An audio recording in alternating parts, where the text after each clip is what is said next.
Hi guys, I'm Shmee, hello and welcome back to the channel where you join me in Arizona or out in the USA today to drive this, the BMW X5 M Competition. Now the third generation of BMW's sporty SUV, one of the kings of the SUV world. Today I will show you all around the car, the changes from the standard X5, the details that are specific to the X5 M and the competition models, and then we'll take it out for a drive as well to see what this is going to be like out on the roads. There are plenty of details to tell us that the car we're looking at here is the variant of the X5 that comes from the team at BMW M. Now we're going to be hearing a lot of the letter M. They have made numerous changes to the SUV in terms of what's going on under the skin, introducing new technologies for the driving dynamics, also the visual cues to the exterior, along with some new features incorporated to the interior. We'll go for a walk around to take all of this in before we go out for the drive to see what it's like on the roads. But the X5 M Competition, along with its sister car, its sibling, the X6 M Competition, are the sportiest and most powerful versions, the flagship versions of their respective models. They're based on the same platform like the regular models, the primary difference being the form factor. In this case, the X5 is the full-size traditional SUV, you could say. The X6 has a slightly more sloping roofline, gives it a slightly sportier appearance, but takes away some practicality and luggage space as a result. Now, the SUV family from BMW has been ever expanding. You have the X1, X2, X3, X4, the X5, X6, and the even larger X7. Of course, these are towards the larger end of the scale, very practical cars, but in the case of this, very, very powerful as well. Now let's take a look around the visual cues on the exterior, starting right at the front, the often discussed BMW kidney grills that seem to be ever expanding and growing. In this case, you have that look from BMW M, the dual vertical bars. Down below, the large front apron, lots of cooling, combined with those front grills to help keep the big power plant you have up here cool. The 625 horsepower, 4.4 litre TwinPower Turbo V8. Now that's connected to the 8-speed M Steptronic gearbox. You've also got the M xDrive four-wheel drive system. You have M adaptive suspension, M integrated braking, which is a very clever technology. In the case of this, we have M specific 21-inch wheels. You have those M side gills, the M door mirrors with that aero flick towards the inside. Coming towards the back, you also have the M spoiler and the M sports exhaust system. I told you there was going to be a lot of M when it comes to this car, but despite its size and weight, this car will actually move to 62 miles an hour, 100 kilometers per hour in just 3.9 seconds, under 4 seconds, almost half a second quicker than the previous generation. That is disturbingly quick for this kind of car. Now let's come and take a quick look at the interior, where inside here we've got a very, very nicely presented cabin. Nice materials, the quilting, the stitching, lots of features. We've got carbon trims you can see around the central console and the dashboard, the large digital displays. We've now got the M1 and M2 buttons on the steering wheel, the M shifter in the center. You've got your various different M modes and setup and controls that you can adjust and adapt, as well as the information on the display. Let me step in over the X5 M Competition door sills to get this fired up. The red start engine button here in the center. Bring the V8 into life. Of course, in here we've got the latest operating system with the tablets that you can adjust and move around. On the dashboard you can see currently we're all in comfort and the smoothest gentle settings, but this is where, should you want to use them, you've basically got the setup where you can adjust and change and adapt things as you like. This, being the integrated brake system that was introduced in the M8, allows you to adjust the feel of the brake pedal pressure, something new, the first on a road car, but you've also got your engine, your chassis, your steering, as well as various different assistance systems that you can change. For example, there's the radar cruise control with lane assist, all the functionality you might expect in a premium car, including, if we just take this back to the home screen, the ability to turn on the music or to turn it off again just by doing that with the gesture control, which I always find absolutely remarkable. It just makes all of these things very, very easy to use. Anyway, I think we should head on out. We've got some very nice roads around here to go and enjoy. It is actually quite cold despite being very sunny today, so let's go drive the X5 M Competition to see what it's like.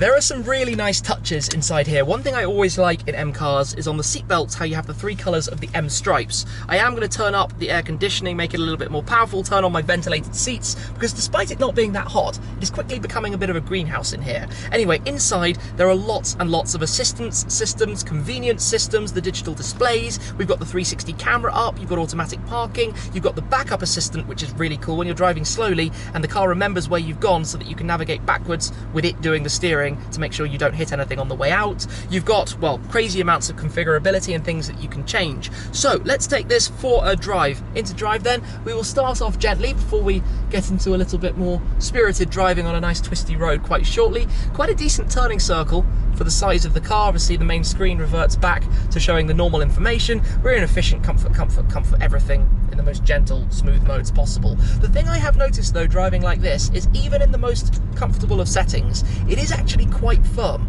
The suspension rides very, very firmly. Now that is of course because of the size of the thing, to give it good dynamics and handling when you're driving in a sportier setting, and obviously it does get even firmer still when you go up through the different settings and modes, and even if you put the car into track mode. But driving like this, the steering is light, it's gentle, it's what you would expect. The gearbox is seamlessly working in the background. It's pretty quiet in here. We're on a road with lots of stones, so that's why you can hear them pinging up, but normally driving things, other cars go past and you don't really notice them. It's a comfortable place to be, and obviously being in a raised up SUV gives you a great kind of line of visibility, especially if you're in town, if you're in traffic. And here, surrounded by these stunning views that are actually, well, we're going to be seeing plenty more of those as we head on out from the location I'm at right now.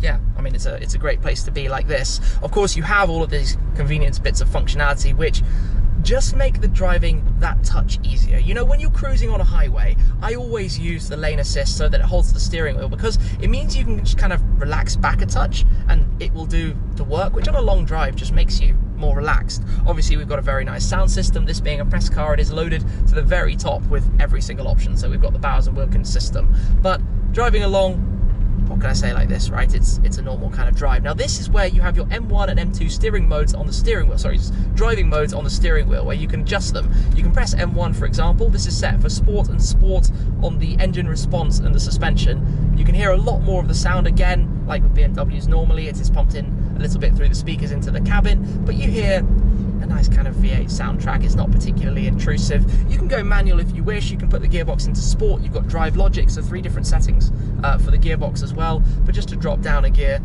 or even drop down 2 gears, shall we do right now? Put the foot down for a moment. It gets moving very, very decently. Perhaps not as quick inside as I thought it might be, but it's not exactly slow.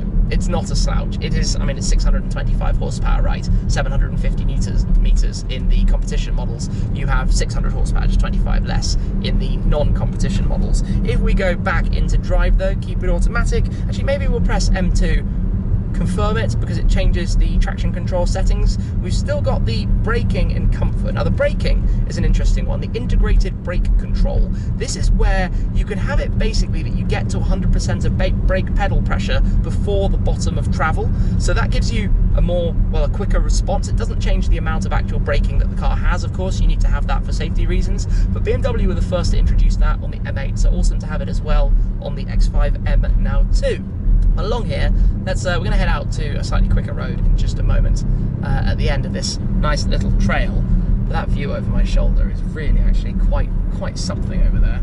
This is a very, very, very cool place to be.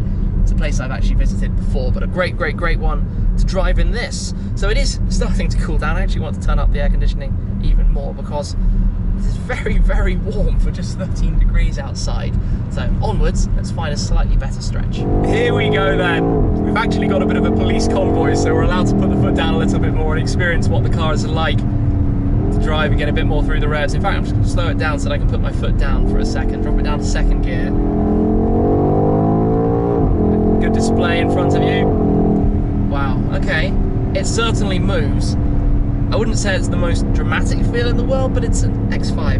That's not exactly what it's going for. But here, just cruise along. One beauty of a completely closed road just for myself is that we can pop it into M mode, and yeah, I'm allowed to literally go foot flat. So let's go with a launch and go. Oh my goodness, that definitely gets moving really quickly. This is a private closed road right now.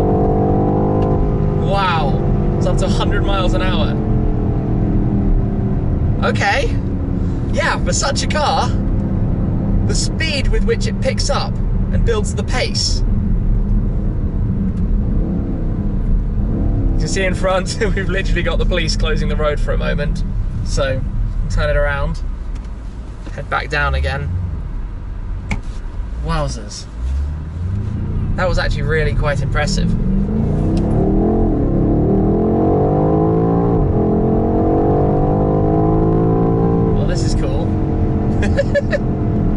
Okay. Sounds good. Feels good. What more do you want? I'm probably the one person in the world who could be driving on a closed road with the sheriffs closing it for us, who still gets nervous about going over the speed limit. But today we're allowed to drive on this stretch and enjoy what this car can do. And I mean, what do I really need to say? At the moment, of course, we're in M mode. Obviously, the other thing you can do is go completely into the M track mode by holding it down, which what that does is turn off the central displays, and then it means that you're kind of focused. You just have your head-up display and your dashboard giving you all the track information. It turns off the music, it turns off everything else. I do have the air conditioning blasting out because obviously it's a little bit warm inside here, but that makes everything. It turns off some of the safety systems, because obviously if you're on a track you don't want the kind of automatic braking when the car in front brakes, because you need to brake at the last possible moment for the corner. And it's quite a fun idea that the SUV can be so track focused, but hey, it works. It does what it's supposed to, right, at the end of the day. And it does it in style and comfort. That's the other thing. You could be driving, daily driving, using it in town, using it for a long distance drive, lugging stuff around, using it as a practical vehicle, loads and loads of space in the back. And yeah, I have to actually say, the Sport Plus suspension rides pretty well.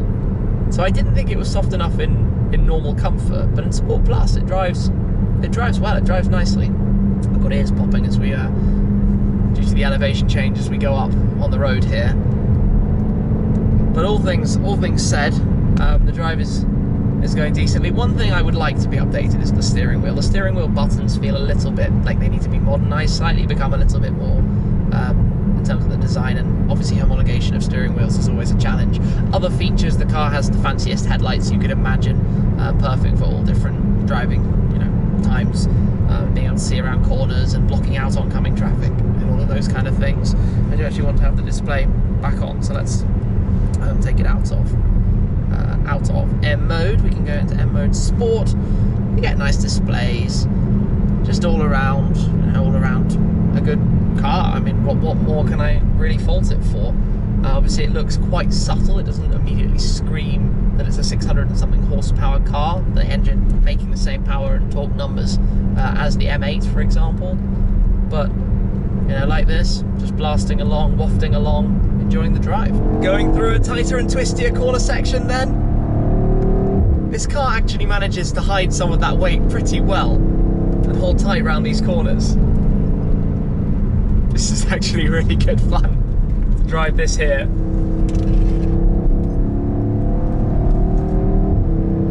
Over the dip, whoa! Rides through the compression well too. Yeah, so as you can gather, I'm rather enjoying this. I'm going to give you a demo of the backup assistant. So let's say you've got that turned on. The car is basically thinking where you are and what you're doing. So if we go into drive, and let's just imagine we've got some cones, so let's go round to the right here. We've got to avoid some object that's in front of us, or through a pillar if you're in a tight twisty car park or something. We'll go back this way. I'm going to take a left turn here, a tight left turn. We've got to watch out for some dips in the ground and the trees and that kind of thing. So we'll go back over towards the left side, then the ground's kind of fallen away on the left, so we'll go back towards the right. This is, I'm obviously over exaggerating it just for the purposes of demonstration, but let's say now I need to navigate back that route, which would be really hard in a car of this kind of size. What you do is into reverse. I've driven 149 foot, start driving, observe surroundings and brake manually. All I'm going to do is lift off the brake, and it is going to navigate us that exact same route, so avoiding that dip down on the left that we just had. This feels so trippy. It's a little uphill, so I need to give it a tiny bit of throttle. The car is driving us back the route that I just drove. I'm not touching the steering wheel. I am in charge of the throttle and brake. Avoiding some of those cones and pillars I was talking about. Reduce speed. Oh, got a little bit carried away there. This is so weird, but so easy to do. End of route will be reached shortly. There we go. Flashes red. That's that. If you needed to get out of a muddle, you can just do that.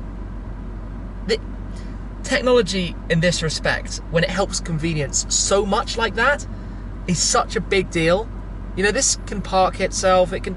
I mean, I know we're heading towards a world with autonomous driving. This will stay in the lane on a highway and, go around corners and things. Even the road I've been driving, it could drive and it could do the steering for that. You do need to keep your hands there, the legal requirements. But I just find it amazing what it can do, and you know, there's even more if you press the button and go through some of the assistant settings screens and turn them all on and configure them. Very clever. Very, very, very clever. Anyway, let me show you a little bit more around. It's actually quite amazing how much gadgetry there is inside here. So with the assistance settings still open, have a look at this. We've got front collision mitigation, side collision warning, lane departure warning, active blind spot detection. That's just all in that screen, which is accessible through this button to go through and basically turn on whether you want them all on or have an individual mixed setting. I like all of these screens. I often talk about that, having this display and having, even on automatic, a number of different stages of how strong even the automatic air conditioning is as opposed to the manual. Obviously I've got my seats on the ventilation, but when you press this you have heating and ventilation for both sides. You've got these hotkeys as well, which they very kindly have set up, and they're kind of touch controlled for setting favourite destinations. So for today, for example, where we're going on the press trip, and when you come into the screen with your hand, it detects that you're there and loads up different menus also. This is the latest operating system software, so you can see that we've got lots of different tiles that you can configure, adjust and swap around depending how you want them.